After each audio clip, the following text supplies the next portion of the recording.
Le mauvais œil, al-ayn, c'est quelque chose de connu et tu en as sûrement déjà entendu parler. C'est une réalité. Mais est-ce que tu sais ce que c'est exactement et comment il se manifeste? Sais-tu comment tu peux être touché par le mauvais œil?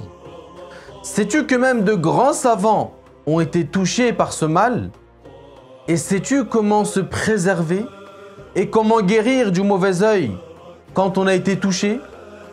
Écoute le cours d'aujourd'hui pour avoir toutes les réponses à ces questions.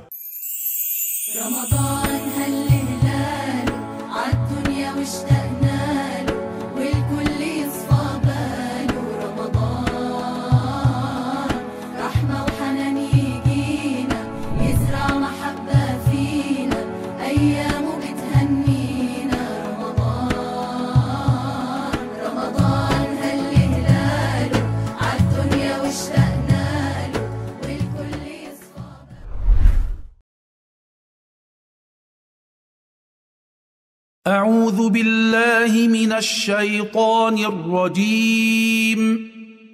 بسم الله الرحمن الرحيم. ولا جناح عليكم فيما عرضتم به من خطبة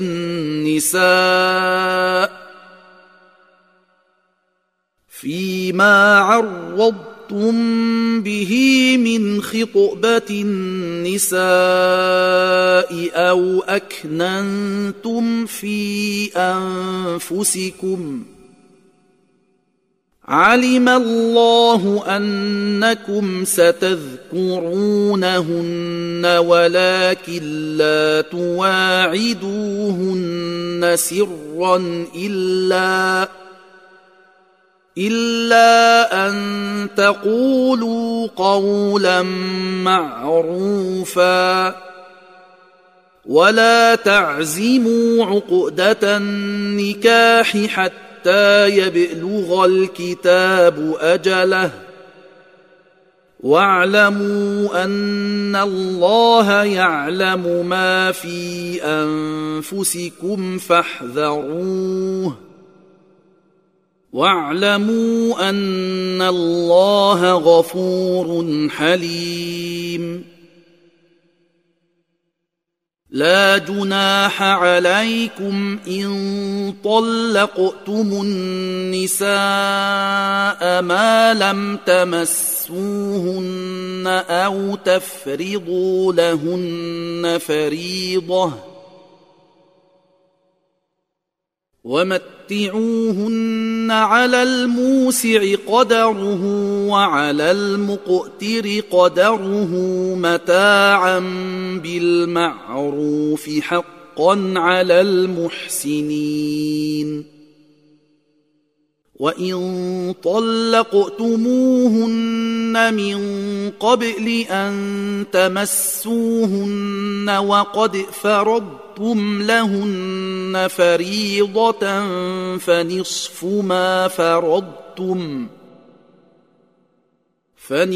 ما فرضتم إلا أن يعفون أو يعفو الذي بيده عقدة النكاح وأن تعفوا أقرب للتقوى ولا تنسوا الفضل بينكم إن الله بما تعملون بصير. حافظوا على الصلوات والصلاة الوسطى وقوموا لله قانتين. فإن خفتم فرجالا أو ركبانا فإذا أمنتم فاذكروا الله كما علمكم ما لم تكونوا تعلمون. والذين يتوفون منكم ويذرون أزواجا وصية لأزواجهم متاعا إلى الحول غير إخراج فإن خرجن فلا جناح عليكم فيما فعلن في أنفسهن من معروف والله عزيز حكيم وللمطلقات متاع بالمعروف حقا على المتقين كذلك يبين الله لكم آياته لعلكم تعقلون ألم تر إلى الذين خرجوا من ديارهم وهم ألوف حذر الموت فقال لهم الله موتوا ثم أحياهم إن الله لذو فضل على الناس ولكن أكثر الناس لا يشكرون صدق الله العظيم رمضان رمضان رمضان فرصة عمر.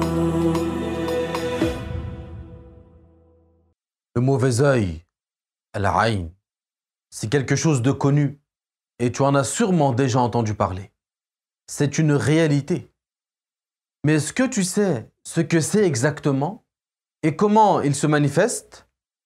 Sais-tu comment tu peux être touché par le mauvais œil? Sais-tu que même de grands savants ont été touchés par ce mal? Et sais-tu comment se préserver et comment guérir du mauvais œil quand on a été touché? Bismillah walhamdulillah wa sallallahu wa sallama ala rasulillah. Le mauvais œil, al-ayn, existe réellement. C'est une chose confirmée dans l'islam. Le messager de Dieu, sallallahu alayhi wa sallam, a confirmé que le mauvais œil existe réellement et que sa nuisance existe réellement. Le prophète alayhi salatu wassalam a dit dans le hadith Al-aynu haqq falaw kana shay'un sabaqa al-qadara sabaqathu al-ayn. Ce hadith a pour sens que le mauvais œil est une réalité. C'est quelque chose de confirmé. Si quelque chose avait pu être plus rapide que ce que Dieu a prédestiné, le mauvais œil aurait été la chose la plus rapide à se réaliser. Et bien sûr, rien n'est plus rapide à se réaliser que ce que Allah Ta'ala a prédestiné. Le mauvais œil peut avoir un effet terrible et instantané. Mais rien ne nuit et rien ne profite si ce n'est par la volonté de Allah Azza wa Jal, conformément à ce qu'il a prédestiné de toute éternité. Alors, qu'est-ce que le mauvais œil? Le mauvais œil, c'est un regard et une parole ensemble. La personne regarde avec envie, par exemple, et dit une parole. Tout comme l'a expliqué le Qadi Abu Bakr ibn al-Arabi. Il a dit, si celui qui voit ne dit aucune parole, à la suite d'un regard qui indique un étonnement d'une personne ou d'une chose qui lui a plu, alors la nuisance ne se produit pas. Elle ne se produit que s'il ajoute à ce regard une parole. Mais s'il ne parle pas, il n'y a pas d'atteinte du mauvais œil. Donc, le mauvais œil a lieu par la cause de quelqu'un qui est envieux, mais pas seulement. Ça peut aussi être quelqu'un qui fait preuve d'infatuation, ujub en arabe. Qu'est-ce que l'infatuation? L'infatuation, en fait, c'est le fait d'observer ces actes d'adoration comme provenant de soi-même et n'ayant pas à l'esprit qu'ils sont un bienfait accordé par Allah Azza wa Jal. En revanche, le regard qui est innocent n'entraîne pas une atteinte par le mauvais œil. Le regard d'étonnement, sans jalousie, ni envie, sans infatuation, ne porte pas le mauvais œil. Sachez que le mauvais œil a été mentionné dans le Coran également. Allah Ta'ala dit وَإِن يَكَادُ الَّذِينَ كَفَرُوا لَيُزْلِقُونَكَ بِأَبْصَارِهِمْ لَمَّا سَمِعُوا الذِّكْرَ. Ce verset signifie: Ô Muhammad, les mécréants ont failli te porter atteinte par leur regard, et Allah te préserve de leur nuisance. Les ennemis du prophète alayhi salatu wassalam nourrissaient une telle haine et une telle envie envers lui alayhi salatu wassalam que si cela leur avait été possible, ils l'auraient dévoré avec leurs yeux. Et Allah Ta'ala l'a protégé de toute nuisance par leurs yeux, quelle que soit leur envie. Subhanallah. Ne négligez pas les dangers du mauvais œil. Le messager de Allah, sallallahu alayhi wa sallam, a dit: Aktharu man yamutu min ummati ba'da kitabillahi wa qadarihi bil anfus. Qui signifie: la plupart des causes de la mort au sein de ma communauté ont pour origine le mauvais œil. On comprend de ce hadith que beaucoup de maladies que certains médecins considèrent incurables et qu'ils ne réussissent pas à guérir ont en réalité pour origine le mauvais œil. Subhanallah. Écoutez avec moi cette histoire. Cette histoire qui est arrivée à l'époque du prophète Muhammad alayhi salatu wassalam concernant les conséquences du mauvais œil. Deux de ses compagnons étaient sortis avec lui alayhi salatu wassalam dans un voyage avec d'autres compagnons. L'un des deux avait enlevé une partie de ses vêtements pour se laver. Et bien sûr, sans enlever ce qui cachait sa zone de pudeur. Donc, il a enlevé une partie de ses vêtements pour se laver avec de l'eau de pluie qui s'était rassemblée entre les rochers. C'est alors que le second compagnon, lorsqu'il a vu la blancheur de sa peau et son bel aspect, il a dit: Par Allah, je n'ai pas vu jusqu'à ce jour une peau aussi belle, même pas la peau d'une vierge. C'est alors que l'autre est tombé par terre sur le champ. Quand le messager de Allah sallallahu alayhi wa sallam a été informé de cette nouvelle, il a été contrarié. Et il a dit: بأي شيء يضر أحدكم أخاه لماذا لم يبرك عليه.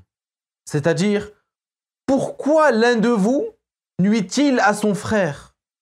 Pourquoi ne lui dit-il pas plutôt des paroles de bénédiction? Ensuite, le prophète Muhammad alayhi salatu wassalam a fait des invocations en sa faveur. Il a alors guéri et il s'est levé comme s'il n'avait jamais été touché par un mal. Subhanallah. En fait, l'autre compagnon, s'il n'avait pas parlé comme il l'a fait, il n'aurait pas porté atteinte avec son mauvais œil. Et on va expliquer ici pour bien comprendre comment a lieu le mauvais œil. Lorsque la personne est étonnée par quelque chose de beau, par la beauté des yeux d'une personne par exemple, ou par la beauté de ses mains, ou par son dynamisme dans une activité par exemple, et qu'ensuite elle parle d'elle, il se peut que Allah Ta'ala crée la nuisance dans la personne qui a été vue et qui est citée. Cela étant, il se peut également qu'à cet instant, le shaitan remarque que quelqu'un a porté atteinte à un autre par son mauvais œil. Et à son tour, le shaitan nuit à cette personne qui a subi la nuisance. Et la nuisance augmente donc pour cette personne. Ce que je viens de dire est indiqué par la parole du prophète alayhi salatu wassalam. Al-aynu haqqun yahduruha ash-shaytanu wa hasadu bani Adam. Qui signifie le mauvais œil est une réalité. Le shaytan y contribue tout comme l'envie de l'être humain. Faites bien attention à une chose. Le prophète alayhi salatu wassalam nous a appris une chose très très importante. Il nous a appris que la personne peut même se porter le mauvais œil à elle-même ou à ses propres enfants. Subhanallah. Le prophète alayhi salatu wassalam a dit: Man wajada fi nafsihi aw malihi aw waladihi ma yu'jibuhu falyad'u bil barakah fa innal 'ayna haqq. Qui signifie celui qui voit en lui-même, en ses biens ou en ses enfants ce qui lui plaît, qu'il invoque Allah pour qu'il donne des bénédictions, car le mauvais œil est une réalité. On comprend de ce hadith qu'il se peut que la personne se porte atteinte à elle-même par le mauvais œil, comme si elle se considère avec infatuation ou orgueil, et qu'elle parle d'elle-même de cette manière. Donc, les humains peuvent nuire par le mauvais œil, mais les djinns peuvent également nous nuire. Et de nombreuses nuisances des djinns envers les humains ont lieu dans le lieu du lavage, comme les salles de bain ou dans les toilettes. Si avant de mettre les pieds dans les toilettes, tu dis Bismillah, ou encore Bismillahilladhi la ilaha illa hu, ou si lorsque tu ôtes tes vêtements pour te laver, tu dis la même chose, c'est-à-dire Bismillah par exemple, tu te seras préservé de la nuisance des djinns tant que tu te trouves dans cet endroit. Du temps de notre maître Ali, radiyallahu ta'ala anhu, le 4e calife, que Allah l'agrée, il y avait une femme qui s'était lavée dans un endroit où les gens urinaient. Elle avait fait cela sans se préserver, c'est-à-dire qu'elle n'avait pas récité d'invocation de protection. Eh bien, comme l'homme dont nous avons parlé tout à l'heure, elle s'est écroulée par terre. Alors, l'imam Ali a été informé de cela. Il lui a alors récité une ruqyah, des paroles de protection, et elle s'est relevée comme si de rien n'était. Masha'Allah. Et donc, c'est possible que tu te poses la question. Quels sont les signes qu'on est atteint par le mauvais œil?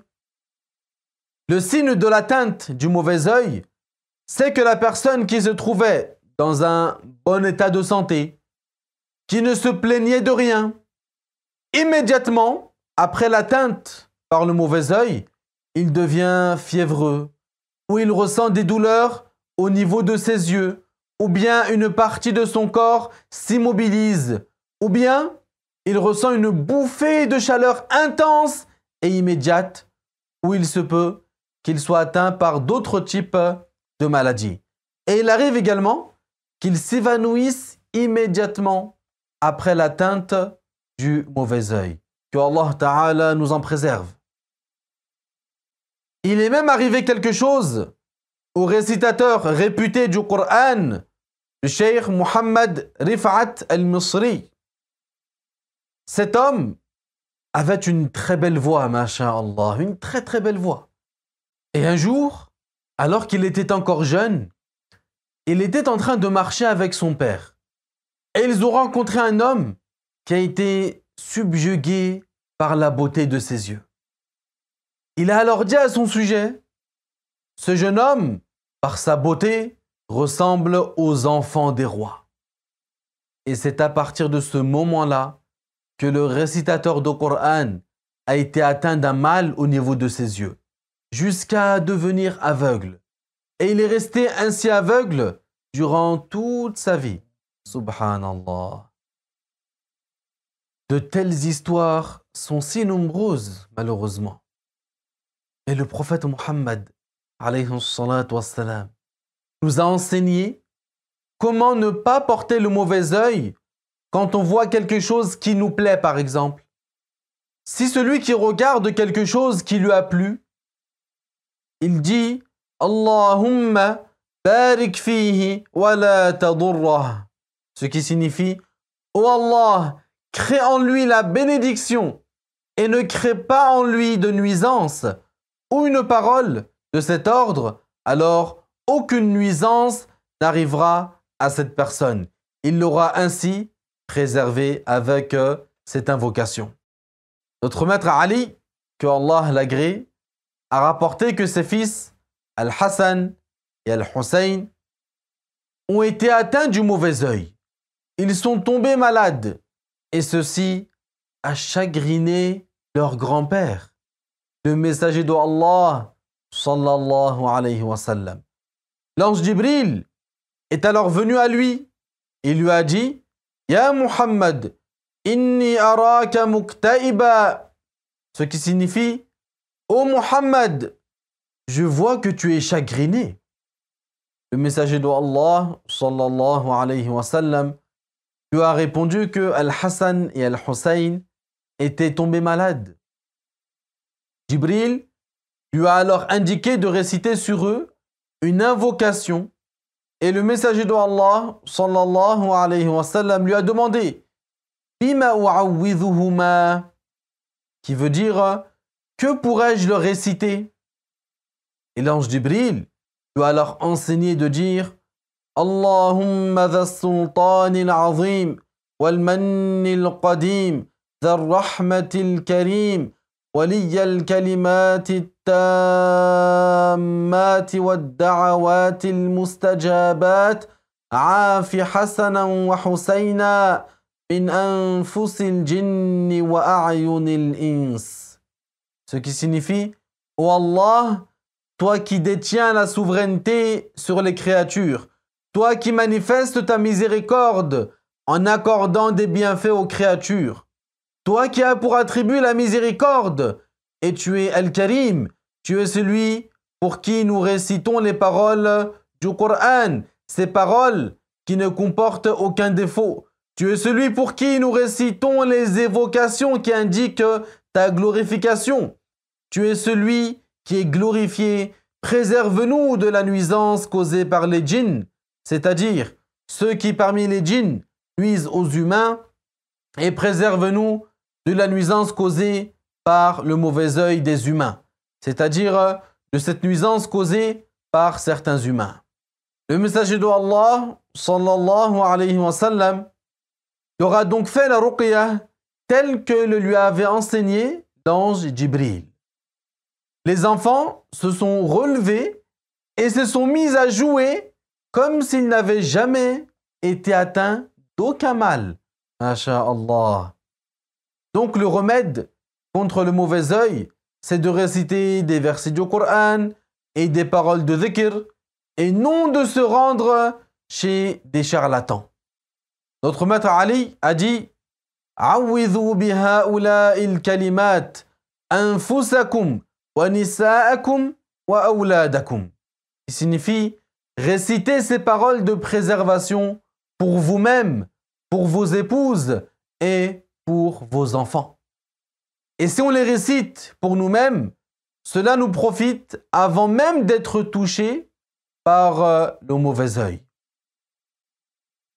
Il est bien lorsque quelqu'un souhaite préserver son enfant qu'il dise U'idhuka bi kalimatillahi tammah min kulli shaytanin wa hammah وَمِن كُلِّ عَيْنٍ لَامَّةٍ. Il a en effet été rapporté par Al-Bukhari que le messager d'Allah sallallahu alayhi wa sallam a préservé ses petits-fils Al-Hassan et Al-Hussein par cette magnifique parole. Je vous conseille donc, ainsi qu'à moi-même, de veiller à réciter régulièrement les invocations de protection, et cela chaque jour. Chaque matin, c'est-à-dire dès que le temps du Subh rentre, et chaque soir, c'est-à-dire dès que le temps du Maghrib rentre. Les grands savants, bien qu'ils ont atteint les hauts degrés, ils ne délaissent pas la récitation de ces invocations de protection. Il arrive à beaucoup de gens d'être atteints par des maladies et d'être touchés par le mauvais œil parce qu'ils délaissent ces invocations de protection. Que Dieu Ta'ala nous préserve de ce mal. À nous aussi de faire l'effort d'apprendre ces paroles et de le réciter correctement tous les matins et tous les soirs. Alhamdulillah, wa sallallahu wa sallam ala sayyidina Muhammadin Rasulillah. رمضان رمضان رمضان فرصة عمر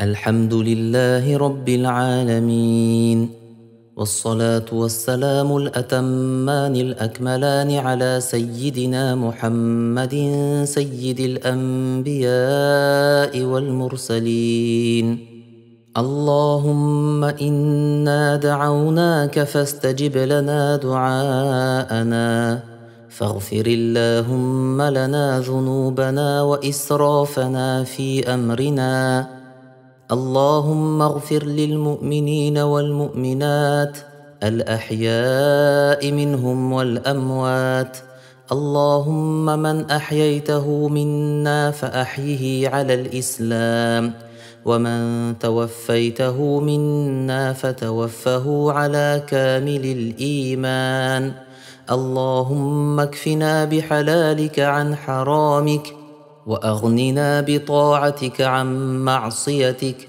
وبفضلك عن من سواك اللهم لا مانع لما أعطيت ولا معطي لما منعت ولا ينفع ذا الجد منك الجد اللهم يا حي يا قيوم برحمتك نستغيث أصلح لنا شأننا كله ولا تكلنا إلى أنفسنا طرفة عين اللهم إنا نسألك موجبات رحمتك وعزائم مغفرتك والسلامة من كل إثم والغنيمة من كل بر والفوز بالجنة والنجاة من النار ربنا لا تزغ قلوبنا بعد إذ هديتنا وهب لنا من لدنك رحمة إنك أنت الوهاب اللهم لا تدع لنا في يومنا هذا ذنبا إلا غفرته ولا دينا إلا قضيته ولا مريضا إلا عافيته ولا حاجة من حوائج الدنيا هي لك رضا ولنا فيها صلاح إلا أعنتنا على قضائها اللهم أصلح لنا ديننا الذي هو عصمة أمرنا وأصلح لنا دنيانا التي فيها معاشنا وأصلح لنا آخرتنا التي فيها معادنا واجعل الحياة زيادة لنا في كل خير واجعل الموت راحة لنا من كل شر يا أرحم الراحمين اللهم أرنا الحق حقا وارزقنا اتباعه وأرنا الباطل باطلا وارزقنا اجتنابه يا ذا الجلال والإكرام اللهم علمنا ما جهلنا وذكرنا ما نسينا وانفعنا بما علمتنا يا رب العالمين اللهم اجعل القرآن ربيع قلوبنا ونورا لأبصارنا وجوارحنا وارزقنا تلاوته آناء الليل وأطراف النهار، وتوفنا على هديه، وأكرمنا بحفظه، واحفظنا ببركته، إنك سميع قريب مجيب الدعوات. اللهم لا تجعل مصيبتنا في ديننا، ولا تجعل الدنيا أكبر همنا ولا مبلغ علمنا، ونجنا في الآخرة بفضلك يا رب العالمين. لا إله إلا الله، نستغفر الله، نسألك الجنة إلهي ونعوذ بك من النار. اللهم إنك عفو تحب العفو فاعف عنا. اللهم إنك عفو كريم تحب العفو فاعف عنا، واجعلنا من عتقاء شهر رمضان. يا حي يا قيوم يا ذا الجلال والإكرام. اللهم تقبل صيامنا وقيامنا وركوعنا وسجودنا. اللهم تقبل صيامنا وقيامنا وركوعنا وسجودنا. سبحان ربك رب العزة عما يصفون، وسلام على المرسلين، والحمد لله رب العالمين.